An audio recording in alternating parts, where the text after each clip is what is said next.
Hello, ladies. Thank you so much for joining us today here at Love the Woman in the Mirror, where we are passionate about creating a community where women can just stop for a moment and really dig into how do I feel about myself?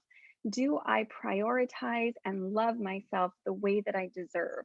Because I don't know about you, but I'm assuming many of you can relate to this.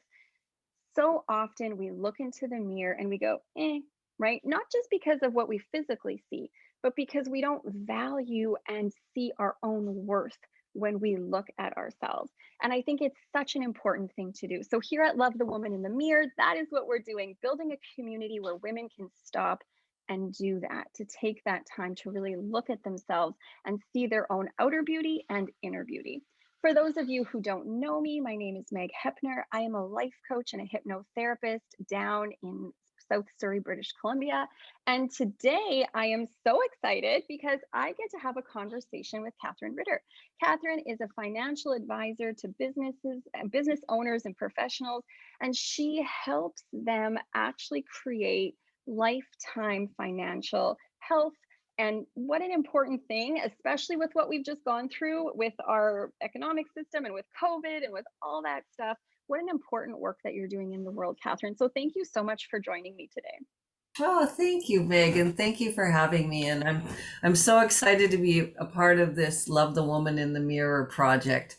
The more people we can get this out to, the better from my point of view. So thank you so much for having me. Absolutely. Absolutely. Oh, I love it. I love it. And Catherine, I'm so very, very curious about you and about your work because honestly, for most, and maybe I'm just speaking for myself, maybe I'm just talking about me, but for most of us, this idea of tackling our finances can be very overwhelming Mhm. and can be, I mean, am I going to use the word scary? It can be a little scary. And traditionally as women, we're sort of taught, I mean, if you're my age and up, you're sort of taught, that men will take care of it, or, you had sort of that more traditional lifestyle at home. And so it can, again, feel overwhelming and scary. So I'm really curious, how did you get passionate about this work, and what made you decide that this is what you wanted to give your life to? Wow, you have unpacked and layered in so many of the aspects that affect financial planning, and especially around financial confidence. And what you've just spoken about is really the problem that many people face. It's the last of their confidences that they can fully step into. I Mm, mean, I work with a lot of um, movers and shakers, people that are really ambitious and passionate and confident in so many areas of their lives. But that one piece is the piece that they let go. And it's for many of the reasons that you've spoken about. And specifically with women, it's the socialization piece. So how did I come to be passionate about this?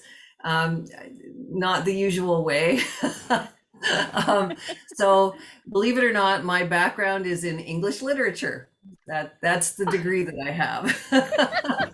I didn't go to school for finance. I did take business at university, but that was not my passion. My passion was reading and writing.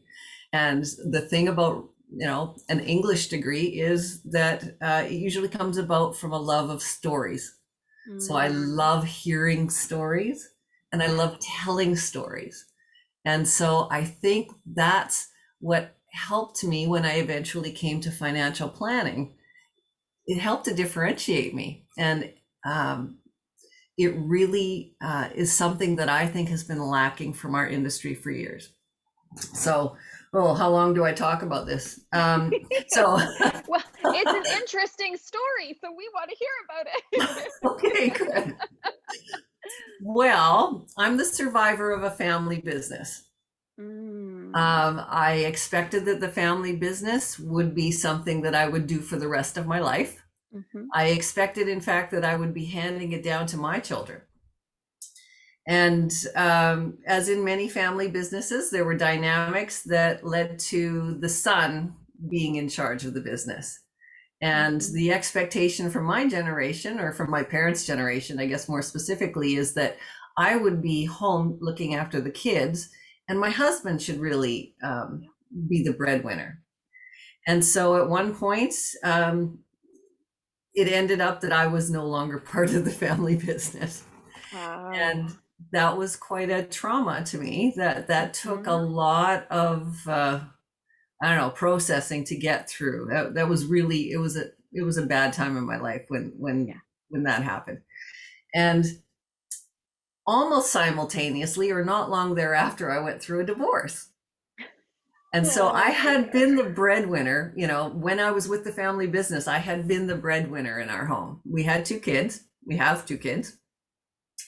And I had to completely reassess and retrain. And so I went from the family business, which was it was an audiovisual company. We sold and rented audiovisual equipment to corporations, educational systems, etc. And I was running the branch in Vancouver. And I went from that to, oh no, what do I do for the rest of my life? I Mm. went through a few, jobs, but I had been used to being a business owner. I Yeah. had been used to not being an employee so much. And I interacted differently as an employee than as an employer. Yep. Never really found anything that quite suited me. And then the divorce hit. And so when the divorce hit, I found myself on my own with two, let's just say, mourning children, because the impact on children through divorce is it's like the death of a family member. Yeah. uh Ex-husband's now out of the country, and I'm fully and completely on my own with these kids, no family in the same province to help. Wow. So I retrained in financial planning. That's a whole other long story. Well, I was gonna say that's How did you fast. get from one to the other? Totally, right? Like Do you so want that different, but and story? I don't know how much no, time you actually. it's all good. It's all good. But what a courageous leap. If we can pause for a second just to honor what a courageous leap that was, because my guess and my assumption, and it could be 100% wrong, but my guess and my assumption is that as a single mom on your own, your biggest fear would be, how am I going to afford to do this? How am I going to make the money to not only, meet my own needs, but meet the needs of my children? And to go into that head first and go, not only will I just try it, but I'm going to become obsessed about it. I'm going to become the person who knows how to do this. I think that deserves a lot of honor and just a moment of recognition. And as a woman who would be maybe in that same situation, or as a woman who would be looking to work with someone who would bring me that level of confidence, I can immediately see myself going, okay, Catherine is the one that I want to work with, because you've done it yourself. Like what a beautiful thing that you've done this for yourself and faced that financial beast, on your own, and so completely. What a beautiful gift you give to other women, but just other individuals. And what a sense of confidence you would instill in them. I love that. That's so beautiful. Oh, well, thank you for saying that. And you may be overstating a little bit, because, it was a time of crisis, and I took the job that was offered to me. And so Mm, thankfully somebody in my industry just interviewed me and went, "Wait a minute, why don't you come join us?" And I just took it, not thinking I had any talent or ability there. We often talk about imposter syndrome as women. yeah. I inhabited that syndrome fully. I got my licenses, and I did my thing, but I had this voice in the back of my head saying, "Yeah, you're an artsy fartsy. You're an English major. You don't belong in the finance world." Right? I had Mm, that little voice in my head, but I there I was, right? I needed to look after these two children, and I needed to, be able to help my clients. And yeah. so, yeah, you just learn when you have to. And so I have actually stepped into that financial confidence that I was actually lacking when I got into the industry. That's And, so cool. it's taken a decade, but, I've figured out that, oh, that's kind of what I bring to my clients, right? I'm bringing them that ability to go, you know what, it's not actually rocket science. Yeah. And part of the reason that many of us feel underconfident is we've been socialized to feel underconfident. Men are often, I mean, I don't want to be too general about gender, but men are often socialized to be confident before they have the skill or the confidence to be confident, right? Well, Women, I'm raising two boys, and it's amazing how often when we'll talk about something or we'll be watching a movie, like they'll see like The Rock climbing up a building in a super action, or superhero kind of movie, and they're like, "Oh yeah, we could do that, mom. We could do that," and the boys just have this instillment of I could do that, and women are completely different. And what you were talking about reminds me so much. My mom is very entrepreneurial, very much like, oh, we can do anything. And she's an immigrant. And when she came to Canada, she couldn't speak English, didn't have any money, but she had an entrepreneurial spirit. And I remember thinking to myself, my mom can do anything. And then I watched her get ready to go to the bank. And that was like, she became a little girl. Like, all of a sudden, she had to wear something that looked extremely nice because she was going to see the banker, when she had to be like really professional and everything had to be all together. And I remember watching her once, even just at the teller, having to write out a check. And she was so nervous that she almost couldn't do it. And just feeling like, I hadn't seen that side of her before, because to me, she was mom. She was my superhero. She could do anything.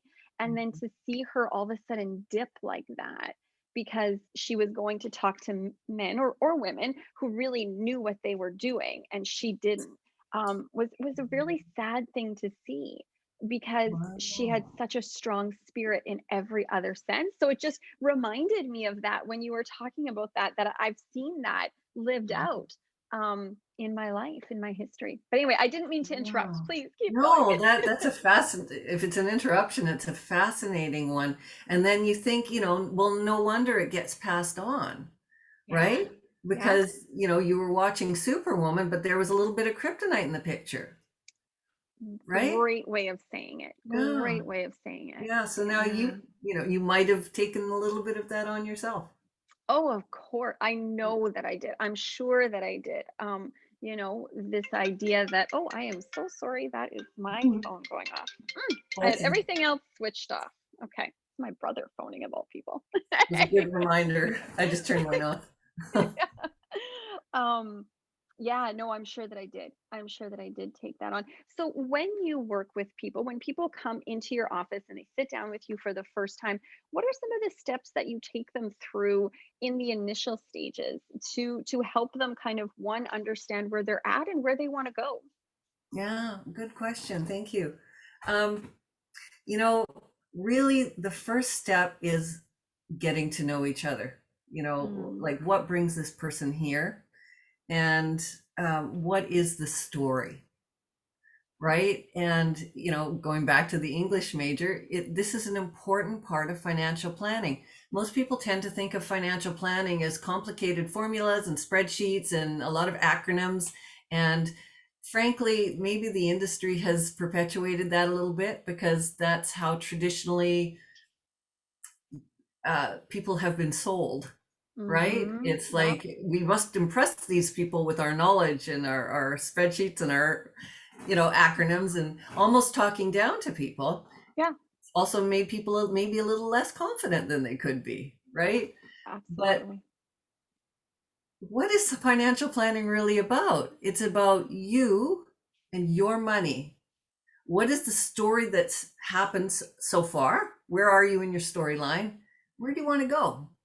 That's where it Mm, starts, right? And so somebody coming into our office is really just going to have a conversation about where are you and where do you want to be?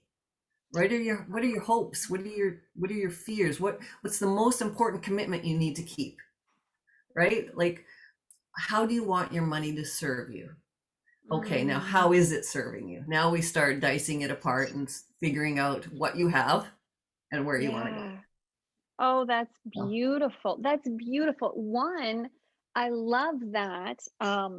because I think that in business, I think we're moving away from this sort of like cultural interaction. Like, this is just an interaction. I'm going to tell you information. You're just going to mindlessly believe me. And then, I'm going to do with your finances or whatever I want. I'm going to put them in whatever portfolios I want. I'm going to do whatever. And you're just going to be happy with your return. And I mean, not just in financial planning, but like in everything, right? Like, you're just a store. I'm going to come in, I'm going to purchase something, and it's just an interaction. In Right. this day and age, we're looking to build relationships. We're Mhm. looking to say, do I believe in the products that you produce? Do I believe in the way that you do business? And in that same way, when we go to someone, who's going to help us with our finances, we want to know that we're in relationship, Mhm. that you're invested in my success, and that I can invest my confidence in you, that you'll lead me in a way that's full of integrity, full of authenticity, like that will really put my needs first. And I Mhm. love that that's based on the story of what you want and your life and where you're going. I think that's such a one, that's such a cutting edge way of doing business now. And two, Mhm. I think that sets you apart because not everybody is there yet. Not everybody's doing that. So I think that that's incredible. Oh, Absolutely thank you. incredible. Oh, Yeah. I love that. And Yeah. what a confidence booster for people, right? Because I often think there's certain places you go into, like a bank, a doctor's office, a financial institute, whatever, where you sort of feel pressure. Like, if you were thinking of a pop bottle, you're full of pressure, and you just asking me to share my story and to talk about my money story is just like when you open that pop bottle and the pressure comes out, like, Yeah. and Yeah. now we can just relax and get to do with whatever we need to do, but that pressure is gone. And I think that that's such a beautiful thing. Yeah. And when you I think love about it, you're the only expert in the room right now when it comes to your story. mm, You're the only one that can tell your story. You're the only one that can share the hopes and dreams and fears and everything else that goes yeah, along with that. So you bring a lot of expertise into the room already. In fact, you bring half of it, right? yeah, I Now, I, love I, that. my task is to, take what you have and make recommendations that are going to Yep. help get you to where you want to go. But Yeah. you're the expert in your story. Yeah. So, Oh, that's beautiful. I love that. What a gift, to have you be doing this work in the world.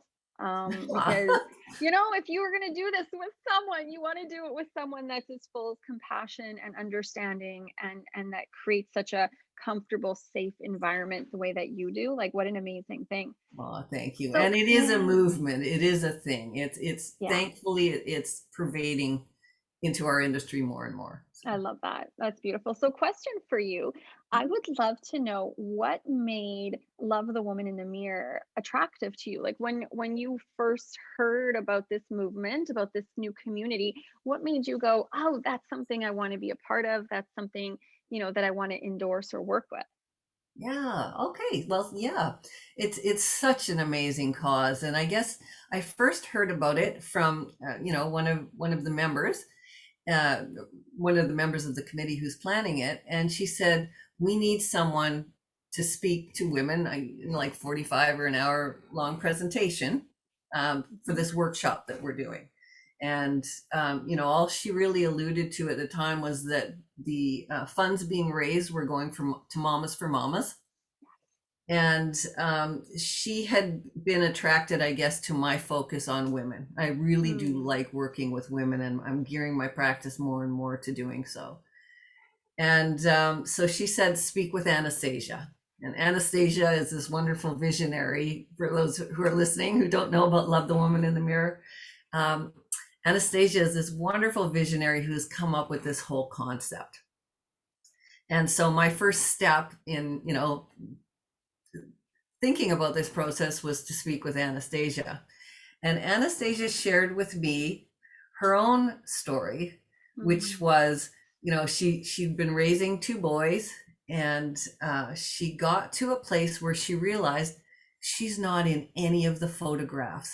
She'd been Mm. so careful to organize and arrange all these events, to give her kids the best life possible. And she was always there taking pictures, but nobody was ever there to take a picture of her. And then when she realized that, she said to her kids, hey, get a picture of me. And she said, this is the part that stuck out and resonated with me was when they did, it's like they're, yeah, yeah, mom, whatever. And then, you're usually looking away or yeah, you have a double chin or something. You just, you never look good in those pictures. And, and so that resonated with me because, Yeah. as a single mom, I had been juggling and juggling, and there's so much guilt, and you want to Mhm. make sure that everything's perfect, and then you want to photograph every perfect occasion that you've hoped to arrange, Yeah. and you're never in these pictures, and when you are, Mhm. you don't look that great. And then suddenly you look in the mirror one day when the kids are older or grown up, and you go, who am I? Yeah. And that was the part that resonated. I thought, yeah, there are so many women that are in that position. I meet them every day. I was one of them, right? Yeah. Yeah. And the concept of love the woman in the mirror, also for folks that maybe don't know, is that you go through a weekend workshop followed by a photo shoot. So hair, makeup, the whole 9 yards. And so you are made to look as beautiful as you have come to realize you are. And followed eventually by a gala as well, where, as I understand, there'll be huge portraits of everyone there, and flowers and mirrors, and just a real celebration of who we are. And that whole concept just resonated so much with me that I decided to I get love involved. that.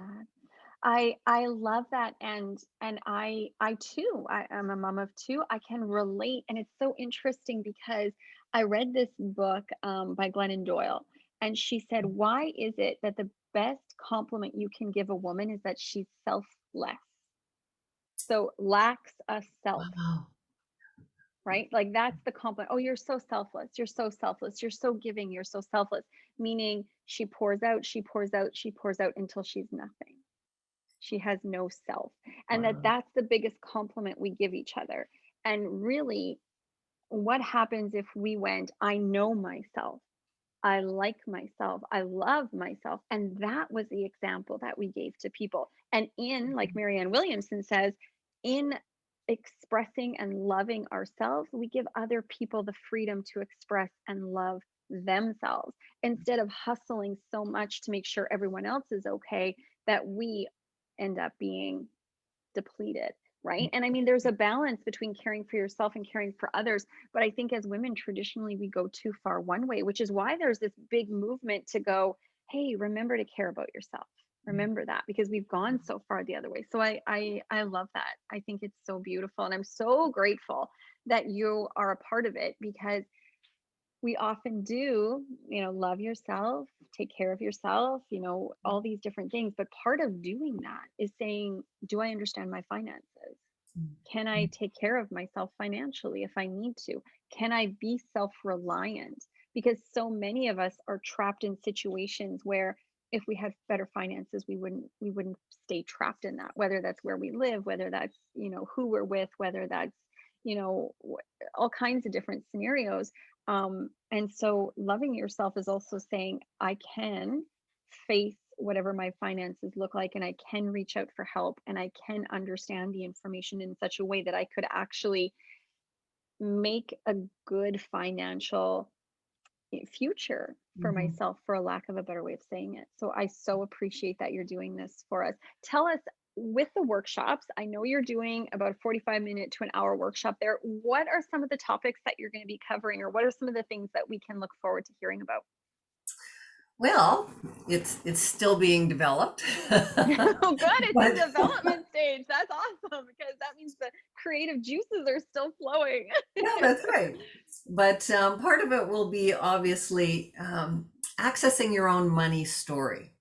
Mm, And, all of us have a money story that sometimes we haven't even thought about. It's the thing that's underneath all of our decisions.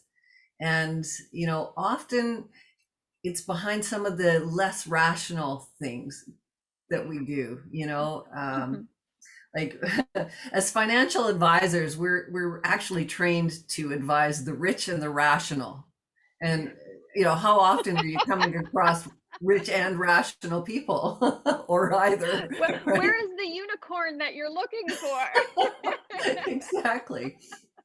So when it comes to money, most of us aren't really that rational. We're operating from that 6-year-old self that you and I were talking about earlier, right? Yeah. We're operating from a place of very unconscious beliefs much of the time. And so, whereas financial advisors are trained to give you a spreadsheet and show you all the proof about why you should do this, yet people don't. Knowing that they ought to, knowing they're going to be better off if they do this, they choose not to, or they choose not to act at all. And it's usually coming from your money story. So our workshop will start off with some discussion about what is your money story, right? How is it coloring your outlook? You know, some people have a money story that says, well, I'm no good at math, so I'll never be good at finances, right? Some people Yeah. have a money story that says, you know, rich people are bad. Some Mm. people say rich people are good, right? Yeah. Some people just hold on to our money. Some people are saying, well, rich people are bad, so let's let all our money go, right? There's all sorts of Mhm. stuff in there that can be accessed. And as soon as you're aware of it, you have more control. When you have more Yeah. control, you have more Yeah. confidence. Oh, I love that. You know what? It made me think of my husband. So my husband's parents are lovely, lovely human beings, just good, good people. They devoted their life to the church. My father-in-law is a pastor, and they were farmers. And so, because their passion was service, their passion was helping other people, they gave their life to the church. They were never they never had extra, right? You had your bare minimum covered, but that was it. And so there was many, many different times when they really had to penny pinch or, make massive sacrifices just to be able to survive. And it's interesting because my husband grew up and he became a very successful business owner.